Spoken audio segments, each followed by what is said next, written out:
The end is in sight. The bill as amended is passed. What the next steps are for the government reopening soon. Touching tributes. When somebody comes up to me and says thank you, it means so much. Our DC Bureau has more on the Veterans Day events.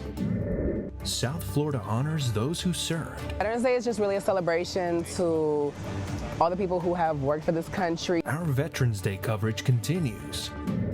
And helping out on the ice. They are heroes and they fight for our country. A kid steps up for those who can't afford to play the sport. These stories and more coming up on Newsbreak. Hello, South Florida. I'm Julie Liscano. I'm Patrick Lober. Today is Wednesday, November 12th, 2025. Live from the Lee Caplin School of Journalism and Media in North Miami, this is Caplin News. Miami Beach turned red, white, and blue with a day full of celebration and remembrance. On Veterans Day, thousands of events across the nation honored and thanked all who served in the United States Armed Forces. Caplin News reporter Laura Iglesias was at an event in South Florida and shows us how the community came together to celebrate our nation's heroes. Today is the 17th annual Veterans Day Parade here in Miami Beach. Although it's been a cold one, this has not stopped the community from showing up to honor those who have served. The day started off with a beautiful parade celebrating the meaning behind Veterans Day, including a special tribute recognizing the 250th birthdays of the U.S. Army, Navy, and Marine Corps, as well as a salute to Rosie the Riveter. Veterans Day is just really a celebration to all the people who have worked for this country, fought for this country, are still fighting for this country. It's just really to honor them. This day holds a special meaning for those who've lived it firsthand. I had the privilege of speaking with retired Colonel Manuel Supervielle, who shared what Veterans Day represents for his family's long history of service. It means a lot of different things. On the one hand, my grandfather, who's from Cuba, joined the U.S. Army when he was 14 or something, really young, and fought in World War I. The parade might have seemed like a regular community event, but for veterans like Colonel Supervielle, it carries a much deeper meaning. It's very emotional when I go along the parade route, and I especially see not just a lot of parents, but a lot of the kids, and they're so innocent, and they're waving and they're smiling, and they maybe don't understand everything, but they're happy to be here. There's a reminder of the strength and unity that veterans bring to our communities all year around.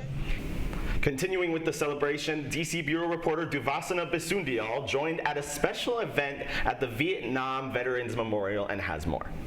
It's been 50 years since the end of the Vietnam War, but there's still a sense of pride in the air here today. Now, I spoke to some Vietnam War veterans about their experiences.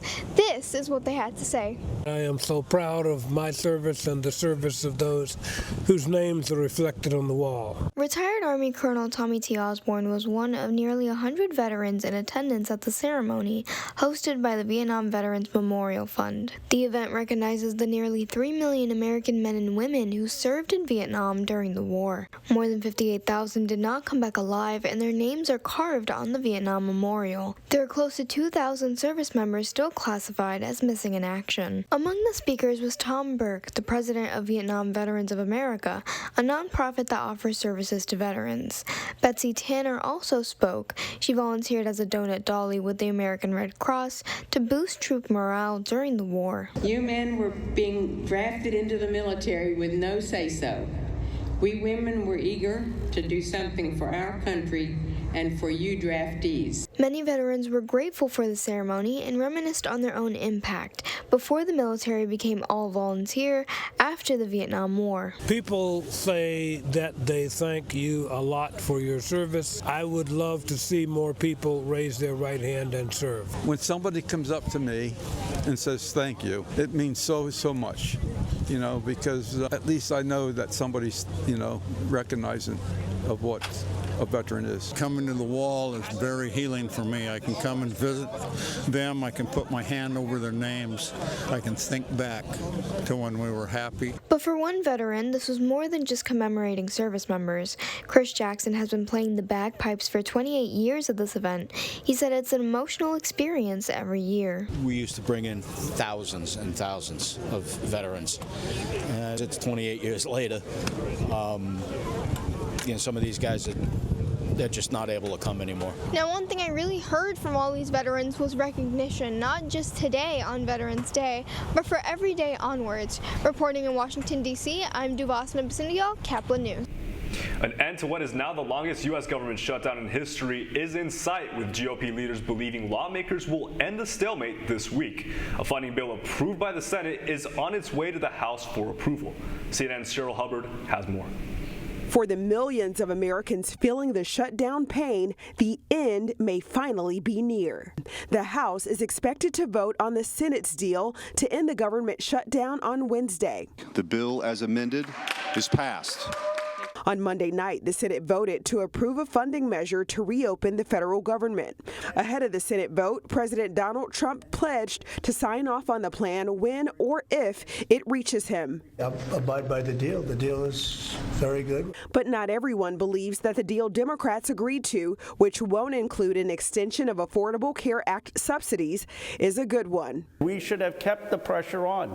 A small band of Senate Democrats voted with Republicans. They agreed to join the vote without securing their party's demand to guarantee those subsidies, which help millions of Americans afford health insurance. Some on the left raising questions about the Democratic Party's effectiveness going forward. We can't afford to have a divided opposition party in this moment. The deal to end the shutdown includes jobs restored for thousands of federal workers fired during the shutdown, protections against mass federal layoffs through the end of the fiscal year, back pay for furloughed workers, and funding for SNAP benefits through the 2026 fiscal year.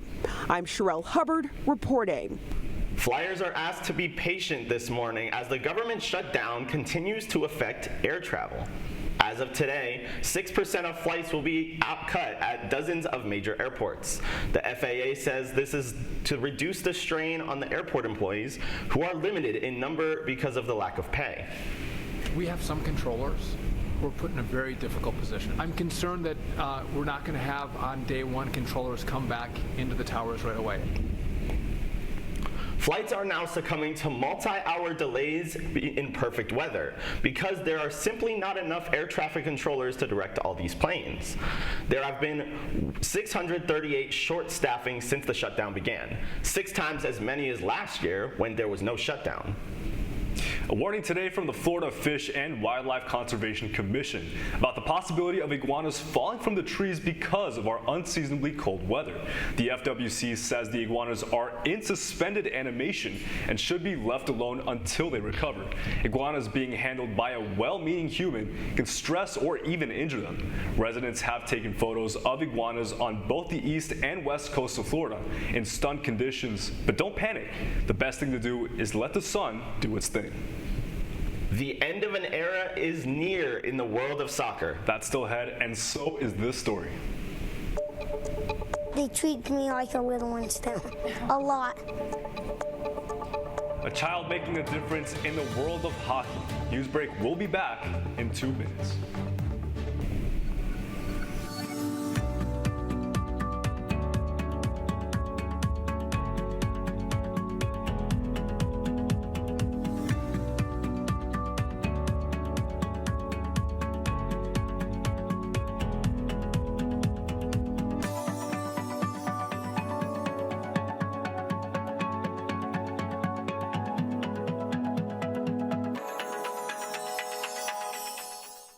See us dream.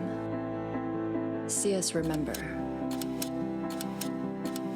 See us protest. You matter. Your feelings matter. Your identity matters. Everything about who you are matters. See us fight back. See us rebuild. See us shatter stereotypes. See us inspire.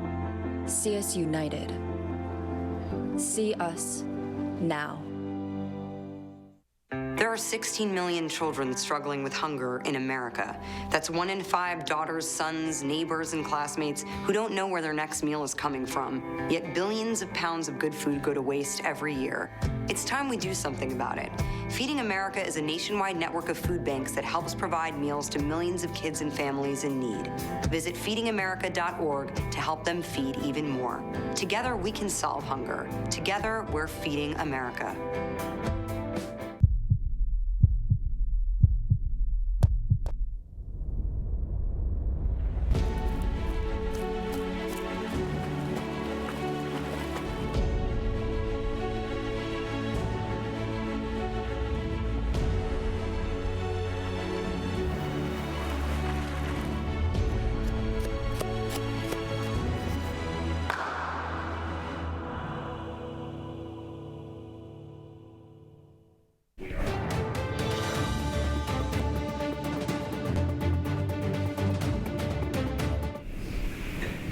hockey fan is making big moves off the ice to help the community.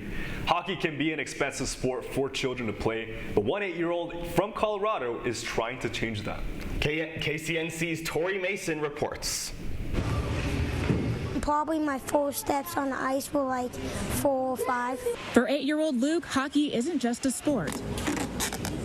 It's a family tradition. Generations of Graham men grew up in the rink. This was when he was in the Olympics. His dad even won the '04 Stanley Cup. John Graham right there. His older brothers play too. Luke spent many practices watching, bored. I said to my mom, I don't want to be a rink dude anymore. We didn't mean to laugh, but we're like, what is a rink dude? His mom said Luke was too young to play, but he was old enough to know many kids won't get a chance. Hockey is a fun sport, and it's very expensive because all the gear, ice time. The Aspen Institute lists hockey as the priciest youth sport, costing thousands annually. When we walk into a hockey store, I break out in a sweat because it is so expensive. Luke started selling Rink Dude merch and sharing links to nonprofits. Last week, he raised over $3,000 for Hockey Unlimited. For gear, ice time, coaching. Now he wants to raise $5,000 for the United Heroes League, supporting kids of veterans. They are heroes, and they fight for our country. Hockey taught him what it means to be a leader and that you're never too young to make an impact on the ice. They treat me like a little one still, a lot. I'm Tori Mason, covering Colorado First.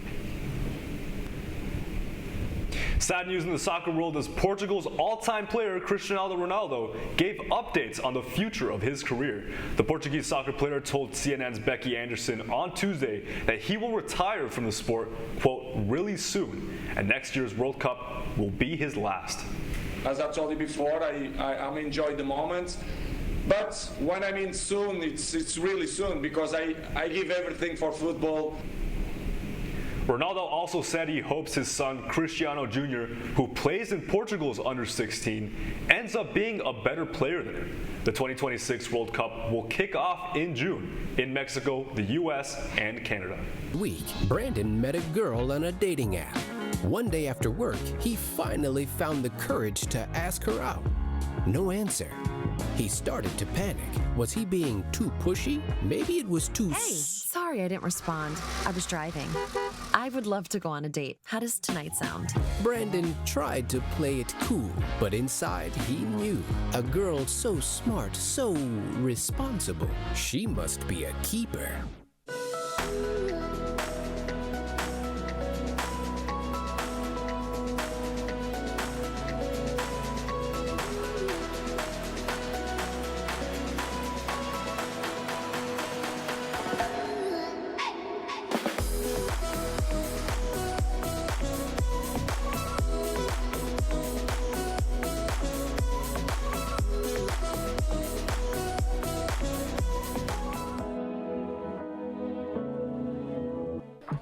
How do you know when you've made the right decision? It's the feeling you get in your gut. The one that tells you what's right or wrong. It's the one that says, sure, I can have a drink. Or the feeling that says, okay, I've been drinking. Now what? It's the voice inside you that says, I'm buzzed. Better leave the car when it's time to go. Plan ahead. Catch a sober ride. Buzz driving is drunk driving. Every day. Millions of people are connecting. And even though we're overcoming obstacles, watching each other's backs, and banding together, we should still make an effort. We should still make an effort to get to know each other on a deeper level. Father. Cosplayer. And that's all the time we have for Newsbreak. I'm Patrick Lober. And I'm Julian Lascano. Get more news anytime at caplinnews.fiu.edu.